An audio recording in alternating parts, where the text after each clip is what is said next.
The real reason they ignore your ideas. Core truth. In many workplaces, whose idea it is matters more than whether the idea is good. Yeah, we should really think about streamlining that process. You sit there, silent, because you said that exact thing 3 weeks ago.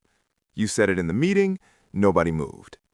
You put it in the email, nobody answered. Then Brad says it, or Sarah says it, or the manager repeats it like it just appeared out of thin air, and suddenly everybody is nodding. Great idea, exactly what we need, very strategic. Your idea was never the problem. You were. Not because you were wrong, because in corporate life, ideas do not rise on merit. They rise on status. They rise on who says them, what title they have, how safe they make other people feel.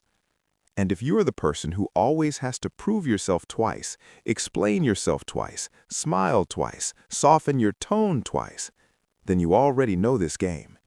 You have watched people take your words, your work, your instincts, and hand them back to the room wearing somebody else's face. The question is not why they ignored your idea. The question is why they only heard it after somebody else said it. You know this meeting. The weekly check-in.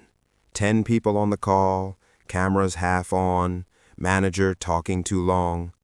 The project is failing. Everybody knows it. Deadlines keep slipping, clients are irritated, the team is scrambling. Then you speak. You say the process is broken.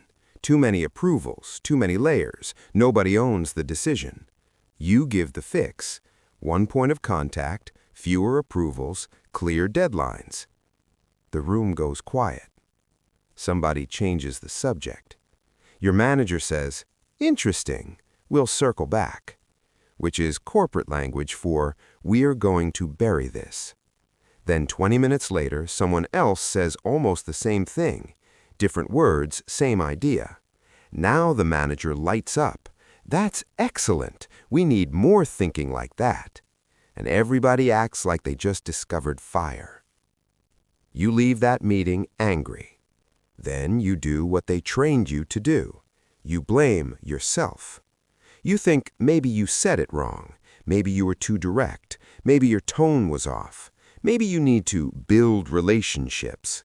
That phrase again, build relationships, the favorite excuse of every office that wants your work but not your voice. Because this is not about communication. It is not about confidence. It is not about whether your idea is good. It is about where you sit in the hierarchy. And most people never learn that. They keep trying harder in a game that was never designed to reward effort. The first thing they never tell you is this. Corporate meetings are not where decisions happen. They are where decisions get performed. By the time you enter the room, people already know whose voice matters. The meeting is theater. The manager already trusts certain people. The room already sees certain people as leadership material. And if you are not in that circle, your idea enters the room with less value attached to it. Not because of the idea, because of you. You see it most clearly when the same sentence gets a different reaction depending on who says it. When you say it, you get questions. Can you prove that? Are you sure? Have we considered the risks? Then somebody else says it. Now it is bold. Now it is visionary. Now it is exactly where we need to go. You are not imagining that.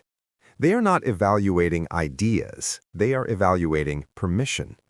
They are asking themselves one question. Who is allowed to have the right answer here? And in a lot of offices, especially white-dominated offices, the answer is already decided before you open your mouth. The second thing they never tell you is that likability outranks competence. The person who gets credit is usually not the smartest. It is the person who makes leadership comfortable. The one who talks like them, laughs at the right jokes, knows how to sound polished without sounding threatening. You can be brilliant and still lose, especially if your confidence gets read as attitude, especially if your directness gets labeled aggressive. especially if you walk into the room already carrying other people's assumptions. You notice it when you say one sentence and suddenly the room gets tense. Then somebody else repeats you with a smile, and now everybody relaxes. Same idea, different messenger. Because the office does not reward truth, it rewards comfort. And if your truth makes powerful people uncomfortable, they will ignore it until it comes from somebody safer. The third thing they hide is that stealing ideas is often deliberate. Not always, but often. There are people in every office who survive by harvesting other people's work. They stay close to high performers, they ask questions, they listen carefully. Then they repackage what they heard and deliver it upward. They know exactly what they are doing because they understand something most workers do not. Perception creates power. If they become the person leadership associates with good ideas, they keep rising. You keep doing the work, they keep getting the title. And if you call it out directly, suddenly you are difficult, you are not collaborative, you are too emotional. That is the trap. They take your work, then they punish you for noticing. The last thing they never tell you is that your silence helps them. Every time you let it go, the story gets reinforced. The room learns who gets credit. The manager learns whose voice they can ignore. And eventually, you start shrinking yourself. You stop speaking up. You stop sharing early. You sit in meetings knowing the answer and saying nothing, because why hand them another gift? That is what this system does. It does not just steal your ideas. It teaches you not to trust your own voice. The deeper truth. This system exists because it protects the people already in power. If ideas were judged fairly, a lot of careers would collapse. A lot of managers would be exposed. A lot of executives would have to admit they are not the smartest person in the room. They are just the person with the title. Corporate America loves to talk about innovation. It loves to talk about bringing your full self to work. It hangs those words on posters. It puts them in training videos. Then it punishes the people who actually do it. Because real ideas are dangerous. Real ideas challenge people. They expose waste, bad leadership, broken systems. And if your idea threatens somebody's ego, budget, authority, or favorite employee, it dies. Not because it is wrong, because the wrong person said it. That is why so many black professionals spend years in offices feeling invisible.